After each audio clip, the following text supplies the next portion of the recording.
ಗುರುಜಿ, ವಿಷ್ಣು ಸಹಸ್ರನಾಮದ 28ನೇ ಶ್ಲೋಕ ಪುನರ್ವಸು ನಕ್ಷತ್ರದ 4ನೇ ಪಾದದವರಿಗೆ ಹೇಗೆ ಅಳವಡಿಸ್ಕೋಬಹುದು, ಅವರಿಗೆ ಗುಣಲಕ್ಷಣಗಳು ಎಂತೆಂತವು ಅಂತ ತಿಳಿಸ್ಕೊಡ್ತೀರಾ? ಎಲ್ಲ ವೀಕ್ಷಕ ಬಾಂಧವರಿಗೆ ಪರಿಪೂರ್ಣವಾದ ಸ್ವಾಗತ ನಿಮ್ಮೆಲ್ಲ ವಿಷ್ಣು ಸಹಸ್ರನಾಮಕ್ಕೆ. ಸಹಸ್ರ ಅಂದರೆ 1,000 ನಾಮಗಳು ವಿಶೇಷವಾಗಿರ್ತಕ್ಕಂಥದ್ದು. ಸಹಸ್ರ ನಾಮಾವಳಿಯನ್ನು ಒಂದು ಸಲ ಹೇಳ್ಕೊಂಬಿಡ್ಬೋದು. ಅದಕ್ಕೆ ಮಹಾವಿಷ್ಣುವಿಗೆ ಈ ಪುನರ್ವಸು ನಕ್ಷತ್ರದಲ್ಲಿ ರಾಮನ ನಕ್ಷತ್ರ ಅಂತ ಕರಿತೀವಿ, ಮಹಾವಿಷ್ಣು ನಕ್ಷತ್ರ ಅಂತೀವಿ. ವನಮಾಲಿ ಗದೀಶಾಂಗಿ ಅಂದರೆ ಇವನು ಮಾಲಿಯಾಗಿದ್ದಾಗ, ಶ್ರೀಮನ್ನಾರಾಯಣ ಭೂಮಿಯಾಗಿ ಬಂದಾಗ, ನೀವು ಗೊತ್ತಾಗ ಶ್ರೀನಿವಾಸನ ಅವತಾರ ತೆಗೆದಾಗ ಕಾಡಿನಲ್ಲಿ ವಾಸವಾದಾಗ ಈ ಪುನರ್ವಸು ನಕ್ಷತ್ರದಲ್ಲಿ ಅವಳು ಬಕುಳಾಂಬಿಕಾ, ಆ ಬಕುಳಾದೇವಿ ಏನು ಮಾಡ್ತಾಳೆ, ಇವಳನ್ನ ಪರಿಪೂರ್ಣವಾಗಿ ನಕ್ಷತ್ರ ಸ್ವರೂಪದಲ್ಲಿ ಪೂಜೆ ಪುರಸ್ಕಾರ ಮಾಡ್ತಾಳೆ. ಈ ಶ್ಲೋಕವನ್ನು ಹೇಳಿ ವರಹಾಸ್ವಾಮಿಗೆ ತ್ಯಾಗವನ್ನು ಮಾಡಿ ಇವನಿಗೆ ಈ ಶ್ಲೋಕವನ್ನು ಹೇಳೋಣ ಅಂತ ಹೇಳ್ತಾರೆ. ಅದಕ್ಕೆ ಈ ಶ್ಲೋಕ ಬಹಳ ವಿಶೇಷ. 28ನೇ ಶ್ಲೋಕ ಎಲ್ಲರೂ ಹೇಳ್ಕೊಳ್ಳಿ. ಪುನರ್ವಸು ನಕ್ಷತ್ರದ 4ನೇ ಪಾದವನ್ನು ಹೇಳ್ಕೊಳ್ಳಿ. ವಿಶೇಷವಾಗಿರ್ತಕ್ಕಂಥ ಅನುಗ್ರಹ ನಿಮಗೆ ಸಿಗುತ್ತೆ. ಬನ್ನಿ ಶಿವನ್ನ ಮಹಾವಿಷ್ಣುವನ್ನು ಸ್ವಾಗತಿಸ್ಬಿಡೋಣ. ತದನಂತರ ಶ್ಲೋಕಕ್ಕೆ ಹೋಗೋಣ.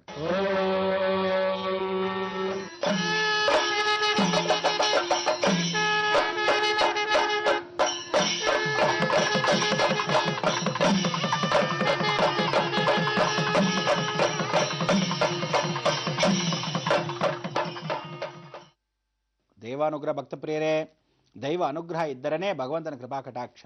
ಆಧ್ಯಾತ್ಮದಲ್ಲಿ ಪ್ರತಿಯೊಬ್ಬ ಮುಳುಗಬೇಕು, ತೇಲಬೇಕು, ಯಾವತ್ತೂ ಆಧ್ಯಾತ್ಮನ ನುಡಿತಾ ಇರಬೇಕು ಅನ್ನೋದೇ ವಿಷ್ಣು ಸಹಸ್ರನಾಮದ ಪ್ರಯೋಗ. ವಿಷ್ಣು ಸಹಸ್ರನಾಮದ ಎಷ್ಟೋ ಡಾಕ್ಟರ್ಸು ಕ್ಯೂರ್ ಮಾಡದೇ ಇರತಕ್ಕಂಥ ರೋಗಗಳೆಲ್ಲ ವಿಷ್ಣು ಸಹಸ್ರನಾಮ ಮುಖಾಂತರವಾಗಿ ಕ್ಯೂರ್ ಆಗಿದೆ. ಇವತ್ತಿನ ದಿವಸ ಎಷ್ಟೋ ಡಾಕ್ಟರ್ಸು ವಿಷ್ಣು ಸಹಸ್ರನಾಮನ ಹೇಳ್ಕೊಂಡ್ರೆ ಪೇಷನ್ಸ್ನ ಭಾಳ ಚೆನ್ನಾಗಿ ಪೇಷನ್ಸಿಂದ ಟ್ರೈ ಮಾಡ್ತಕ್ಕಂಥ ಅವಕಾಶಗಳು ಎಲ್ಲವೂ ಶುಚಿರ್ಭೂತವಾಗಿ ಯಶೋ ಕಾರ್ಯವನ್ನು ಸಾಧಿಸಿದ್ದಾರೆ.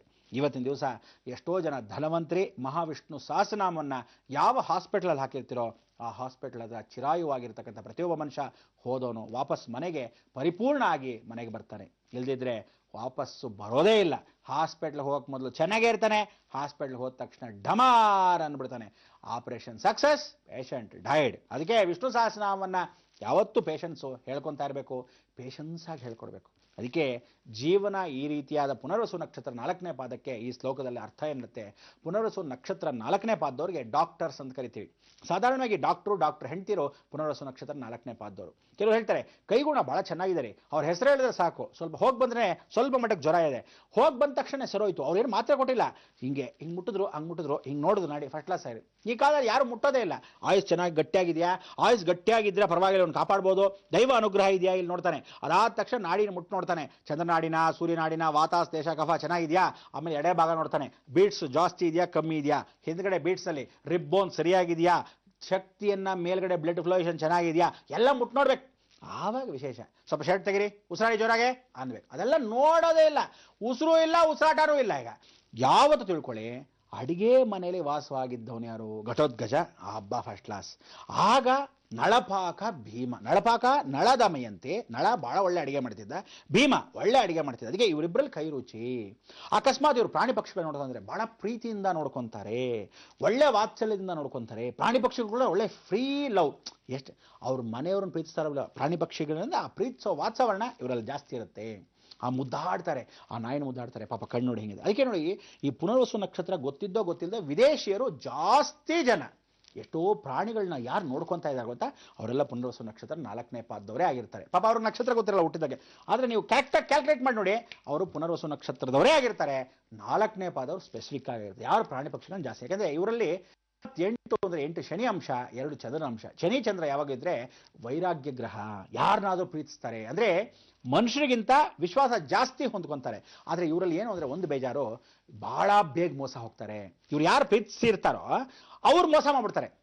ಇವ್ರು ಸ್ವಲ್ಪ ಲವ್ ತೋರಿಸಿರ್ತಾರೆ, ಚೆನ್ನಾಗಿರೋ ನೋಡೋ, ನಾನು ನಿನ್ನ ತಮ್ಮ ಅನ್ಕೊಂಡಿದ್ದೀನಿ ಕಣೋ, ನಿನ್ಗೇನು ಬೇಕೋ ಸಹಾಯ ಮಾಡ್ತೀನಿ. ಅವನು ದ್ರೋಹ ಬಗೆದ್ಬಿಟ್ಟು ಹೊಡೋಗಿರ್ತಾನೆ, ದೆರೆದು ಮುಂಡೆ ಮಗ ಇನ್ನೊಬ್ಬನು. ಇವನ ಹತ್ರ ದುಡ್ಡಿಸ್ಕೊಳ್ಳೋದು, ಬೇಕಾದಾಗ ಬೇಕು, ಬೇಡದೆ ಬೇಡ. ಇವನು ಪಾಪ ಏನು ಮಾಡ್ತಾನೆ, ಅವಾಗ ಭಾಳ ಕೂಗೋಗ್ತಾನೆ. ಅದಕ್ಕೆ ಇಂಥವ್ರಿಗೆ ವೀಕ್ ಮೈಂಡೆಡ್ ಪೀಪಲ್ ಅಂತ ಹೇಳ್ತೀವಿ. ಇವ್ರನ್ನೇನು ಅಂದರೆ ಒಬ್ಬೊಬ್ಬರನ್ನೇ ಬಿಡಬಾರ್ದು, ಯಾವತ್ತೂ ಇವ್ರನ್ನ ಆಕ್ಟಿವೇಟ್ ಆಗಿರಬೇಕು. ಒಂದು ಚಿಕ್ಕ ಮಕ್ಕಳಾದರೆ ಒಬ್ಬರನ್ನೇ ಬಿಡಬಾರ್ದು. ಸುಮ್ಮನೆ ಟ್ರಯಲ್ ನೋಡೋಣ, ಒಂದು ನೇಣು ಹಾಕೊಂಡು ನೋಡೋಣ ಅಂತಾರೆ, ಬೇಕು ಅಂತ ಸತ್ತೋಗೋದು, ವಿಷ ಕುಡಿದು ನೋಡೋಣ ಏನಾಗುತ್ತೆ ನೋಡೋಣ ಅನ್ನೋದು.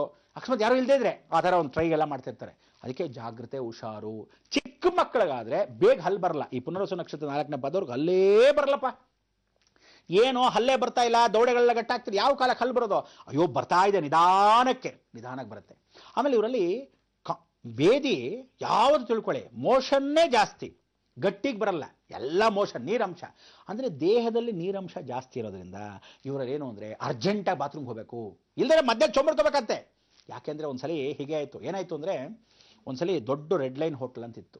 ಆ ಹೋಟ್ಲಲ್ಲಿ ಬಹಳ ಜನ ಒಬ್ಬನು ಹೋಗಿ ಕಾಫಿ ಕುಡಿತಾ ಇದ್ದ. ಭಾಳ ಸಂತೋಷ ಕಣೆ, ಕಾಫಿ ಕುಡಿತಾ ಇದ್ದ, ಭಾಳ ಸಂತೋಷ ಅಂದೆ.